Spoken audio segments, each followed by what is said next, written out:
Now, after having understood coordination, cooperation, let's try to understand public participation in governance and development. How public participate. Now we know the concepts, various perspectives of participation. We know public policy, what is public policy. We know what is governance. We know what is what we call development. So let's try to understand the importance of public participation in governance and development is recognized both by national, local and international organizations.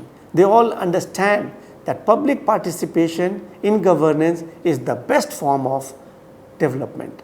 Best form of development would happen when people participate in governance, because when they are participating in governance, there is a check and balance from the people's side. There is a ownership. They know that this particular development is for themselves, so they own that development project. They check. When participation is there, the wastage is very less. There is more transparency. They know that if we have only limited funds, only those very vital, important components of development would get priority. The other less important demand of the community would not get priority. That would be relegated to secondary position, or it would move backward. Now, the essence of development is nothing but people's participation. There are many components that are involved in development, like money, material, resource, technology, and without these, development cannot happen. So, public participation, people's participation increases the efficiency of development through whatever limited money, material, resource and technology is available. Now, of all the social factors, human factors are the crucial elements. Public or people are pivotal, more important, around whom the entire development process is supposed to revolve. So that means development or sustainability is for whom? For the people. And people are the core component. They are the focus of all those activities. And when people are the focus and their participation is very important, and they participate in the decision making and resolving the conflicts or utilizing the resources, that means that particular action is sustainable. They would do it in such a way that the resource base is not what we call, they don't deplete the resource base, they don't overuse it, there is no wastage of resources. Only the optimum amount of resource is utilized, and the most needy person gets the resources for his utilization. Although the rich from a village or from the common pool of that resource base may not use it, but he knows that the most needy is the poorest of the poor. So he would allow them to utilize that resource base first. So that is the advantage of public participation in governance and utilization of resources, and that is the best form of to understand approaches to sustainability. Now, however, what we call the early phase of development era emphasized on when development started through government, the top-down approach to development was considered the best form of development, because they thought that ultimately the fruits of development would trickle down, and this trickle down theory was considered to be the best, that the benefits of a development project would gradually move to the very down to the poorest of the poor, or to the people at the bottom of the earth, and all the entire community would get the benefits of the development program. Now, during this phase, the emphasis was on planning at the top, with focus on achieving higher growth rate you can call, or higher rate of output. This approach was based on the premise that centralized planning ensures higher growth, which automatically trickles down to the grassroots level. But it never happens. At the grassroots or the people at the bottom level, they rarely get the benefits of such development projects or such. Only in paper, only in theory, it happens that the growth in terms of data, not the development, but the what we call the growth rate, that increases, but the development remains at the same level. The benefits of the development does not reach to the people. So this top-down approach, which was initiated early with a philosophy or understanding that with the trickle-down theory it will benefit, did not do much benefit to the community. Hence, public participation in governance and development is the best form where the resources are shared, decisions are shared, there is transparency, they know that at what level the project has reached, who are the beneficiaries, who it is going to benefit whom. Further, if we move, let's try to understand that participation as a concept and strategy of development is an outcome of what we call profound disillusionment with established development strategy in post-industrial revolution area. It started during that time that the top-down approach and the decision were done that participation concept and strategy of development, after seeing the poor result of those development projects, it was decided that without their participation, the developmental projects would not get the optimum result. Now, the experiences of 1960s and 70s have further demonstrated the fundamental weakness of this top-down approach, where the gross national product focused growth-oriented, growth-centered strategy of development and the professional expertise of modern technology. The origin of participatory approach to development is based on the failure of growth-centered approach to achieve all-round development. Now, this particular phenomenon was observed across the countries, and international agencies like UN, UNDP, Asian Development Bank, FAO, they hotly debated the feasibility of this model, and ultimately in the 60s, what we heard at that time, the Nobel laureate Gunnar Myrdal, he urged and he suggested that to the government that their economies actively adopt social policies that enhanced people's welfare and participation and not the growth model. After that, there was a what we call paradigm shift in the concept of development, in the understanding of in the bringing of people's participation, public involvement in governance and development. Now, what are the various role of people's participation? Again, according to FAO, because they took the lead and they have documented and they have emphasized that role of people's participation in governance and development, according to them, these are the following roles.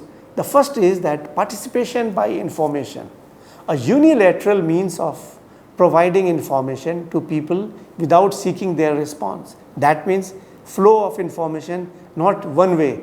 Just take information from the people, and top-down approach implementation would not yield the result. So it has to be two-way process where the information comes from the people and they are also involved in decision making. Then consultation. People participate by being consulted. They are consulted and decision is done at another level by another group of people or decision maker. So this would also not yield a very good result of development project. So that means consultation of people in decision making is very important. For whom that project has been designed, if they participate, if they are consulted, that in what way this project is going to benefit, this particular decision is going to benefit, if that is there, so that would yield a better output. Then joint planning.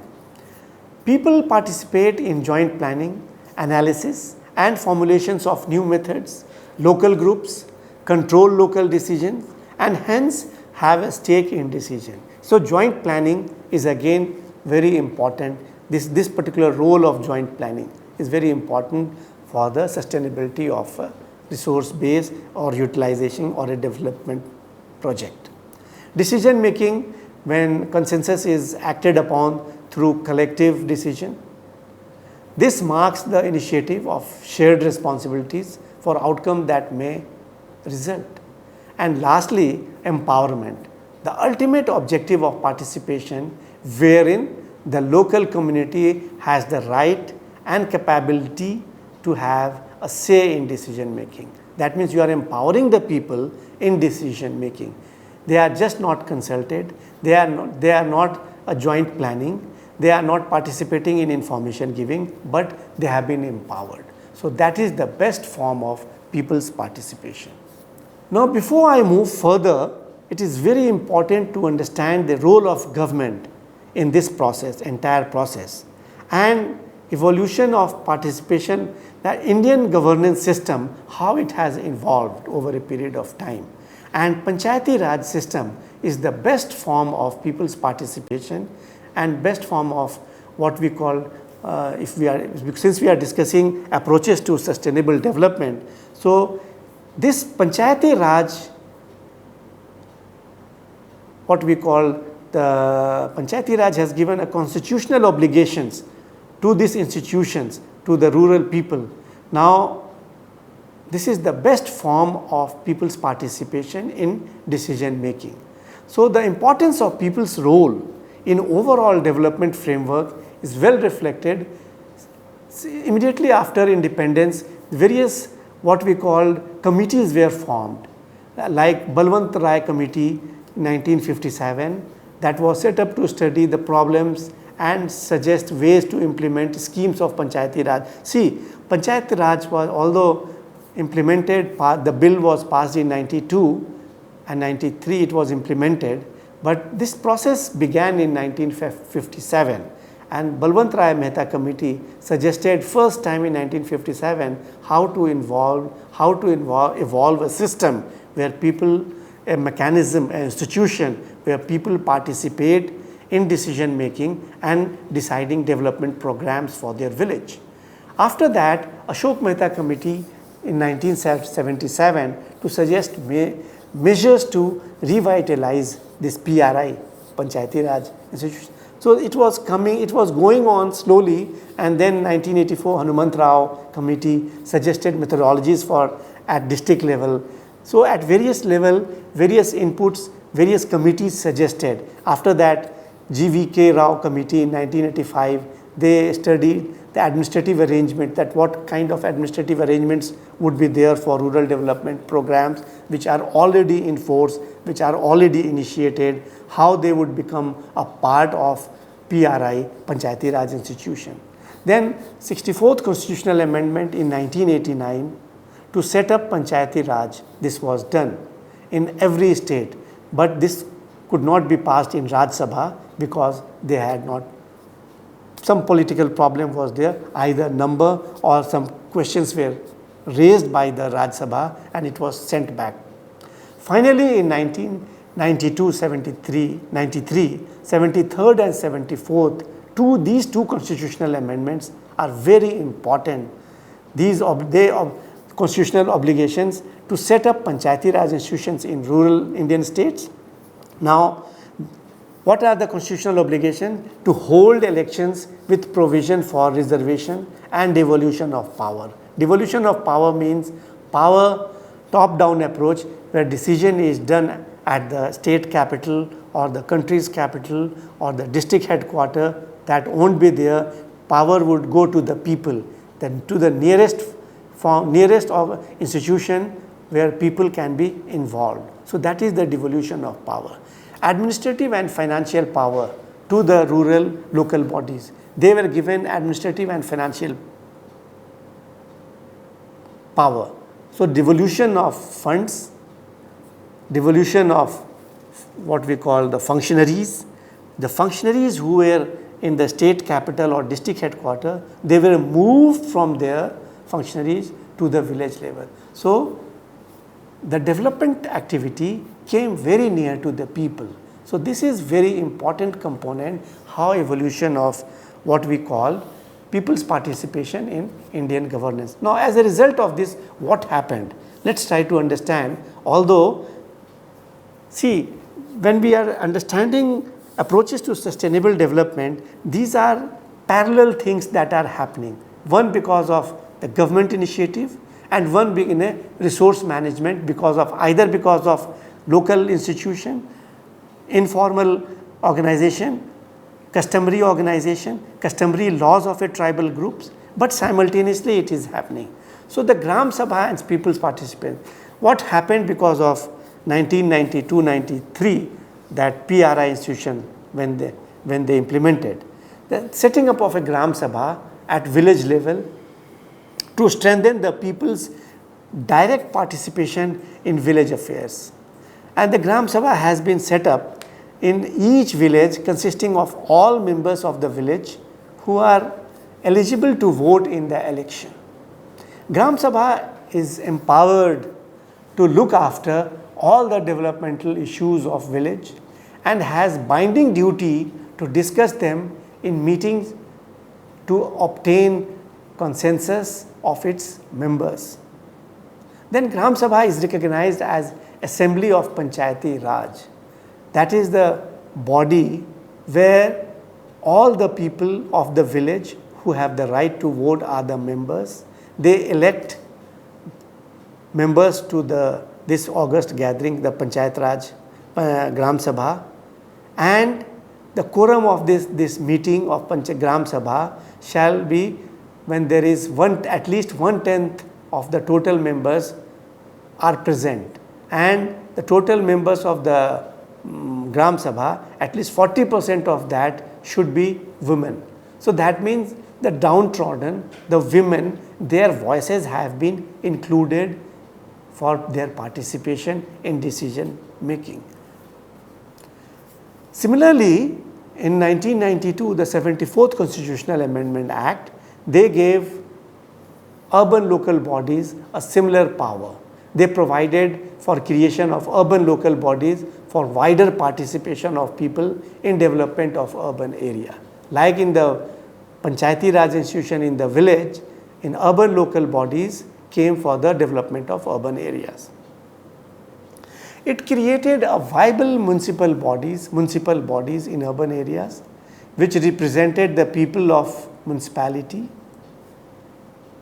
Municipalities were to have wards within their territorial jurisdiction, and periodic election for the members of these ward members are to be directly elected by the people. However, the ward committee and municipalities have not been adequately developed into the institutions like the village panchayat, that it has not served the purpose, it has not included the people as much as it has happened in the rural areas. Urban decentralization has not matured to the extent it has been done in the rural areas. Our cities and towns do not have bottom-up structure and create more proximity between citizens and their urban local government. So that means the gap has narrowed between decision, between people's requirement and the developmental project. When this kind of participation has happened because of initiative, because of constitutional provisions that has provided that has really empowered the people, so what we call the approaches to sustainability, because of increase, this has led to the increase in people's participation in the decision making. Let's try to understand what are the various participatory development role of people, participatory development communication. The only way by which the grievances, demand of the people and the community can be projected, can be brought to the eyes of the decision maker is through communication. So the role of communication is very important. Let's try to understand what is development communication, participatory development communication. Now that involves communicating about the development plans, participating and research actions, and defines the role of research teams and practitioners in using communication to facilitate community participation. That means the way the grievances or the requirement or the demand of a particular community or the target group is communicated. So that is very important first step of participation. Participatory development communication is planned actively or activity is based on one hand participatory process and on the other hand media and interpersonal communication, which facilitates a dialogue among different stakeholders around a common development problem. That means if there are 6-7 problems, they come down, that is narrowed down to the most important problem through this dialogue, through this communication. And here the stakeholders are community members, the active groups, local authorities and NGOs play a very vital role in this. Now communication is an essential part of participatory research development, starting from the way to approach a local community, the attitude to adopt in interacting with community members, and the way to understand and discuss issues, the way to collect and share information, all involve ways of establishing communication skill, communication with the people. So that means role of participatory development communication is equally important. Now in delivering the output of this communication, there are certain approaches in implementing communication strategies. What are these approaches?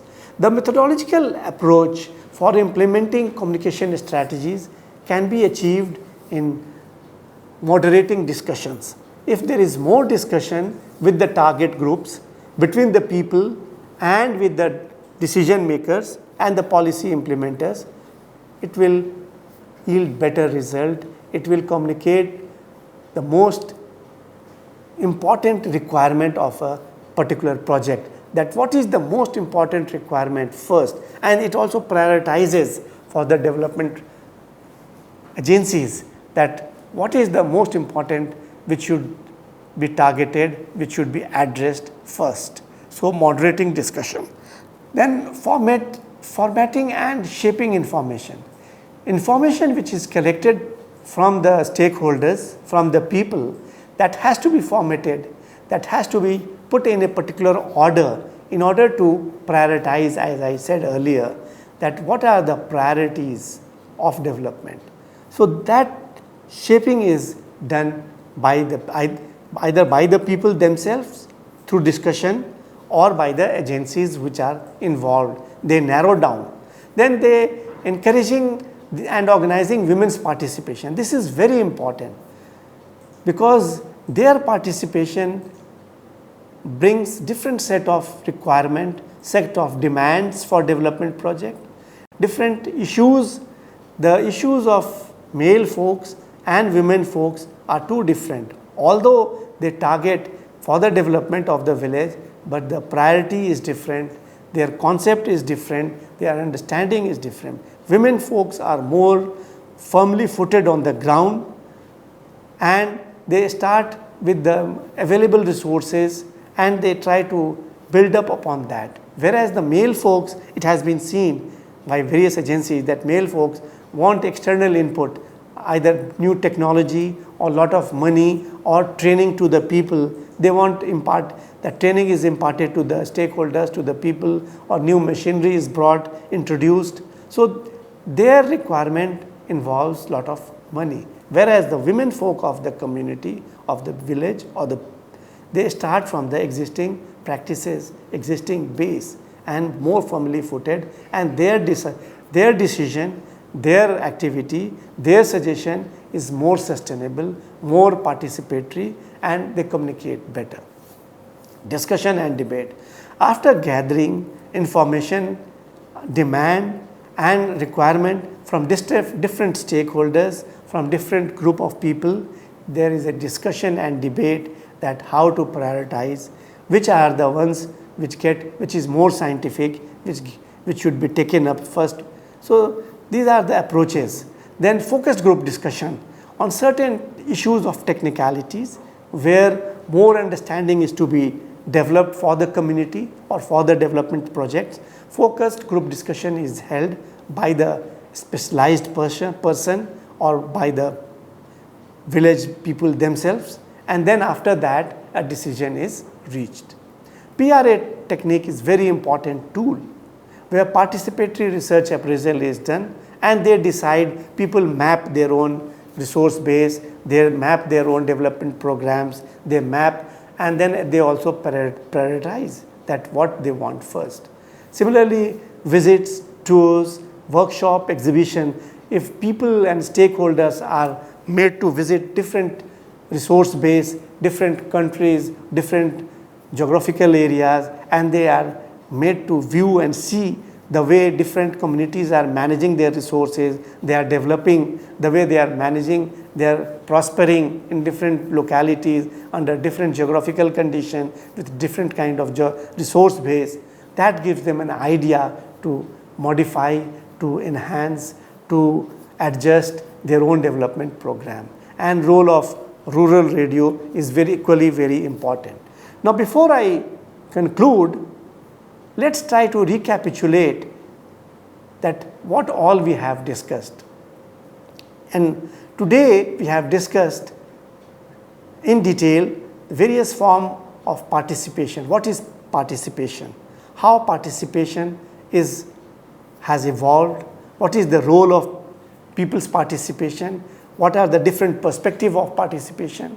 Then what is the public policy? How public policy is reached? How public policies are formed? What is public policy? And how development project, how public policy is implemented into a development project.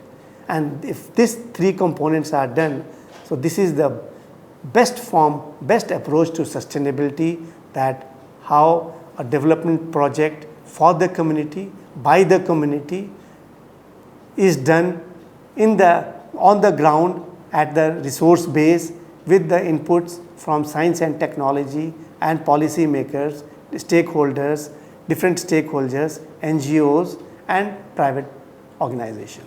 Thank you very much. I hope students, I have delivered, I have made clear the role and importance of public policy in planning and development. Thank you very much.